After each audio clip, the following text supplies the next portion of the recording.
Hi students, myself Vimya KP, Assistant Professor, Department of Commerce, Parsharaja College, Pulpalli. Today class I discuss the topic an introduction to IFRS. This topic is a part of corporate accounting for third semester BBA. IFRS were established to create a common accounting language so business and accounts can be understood from company to company and country to country. Both companies and investors benefit from IFRS because people are more confident investing in a company if its business practices are transparent and reliable. The IFRS are set up by the International Accounting Standards Boards, an independent body of the IFRS Foundation, which provide updates, insights and guidance on the standards. An overview of IFRS. The International Accounting Standards Committee was established in June 1973 by accountancy bodies representing 10 countries.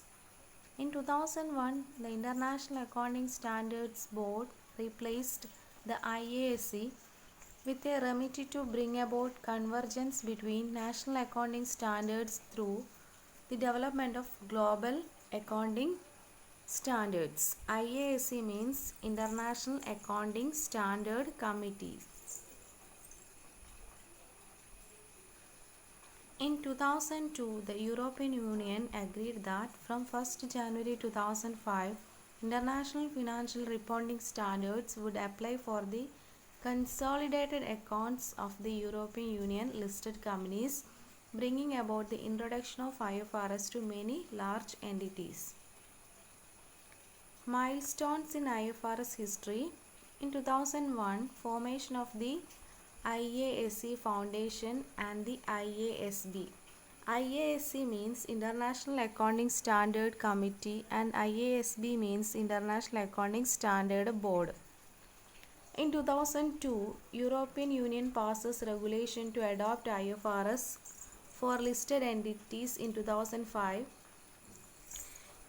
FASB and IASB sign the Norwalk Agreement, in which they commit to reduce differences between US GAAP and IFRS, initiating the conversion efforts.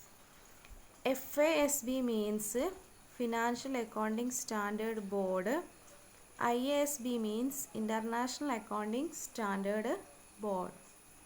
In 2005, nearly 7,000 listed entities in Europe adopt IFRS. In 2006, IASB announces 3 years stable platform period. Entities that have already adopted IFRS do not need to implement new IFRS until 2009. In 2007, SEC means Securities and Exchange Commission, removes reconciliation requirement for non-US entities reporting under IFRS. In 2008, SEC proposed roadmap for potential mandatory adoption of IFRS by US filers. In 2009, new SEC chairman Mary Shapiro is reluctant to fully support roadmap to IFRS. In April, the group of 20 supports IFRS as one important step towards reforming the financial system.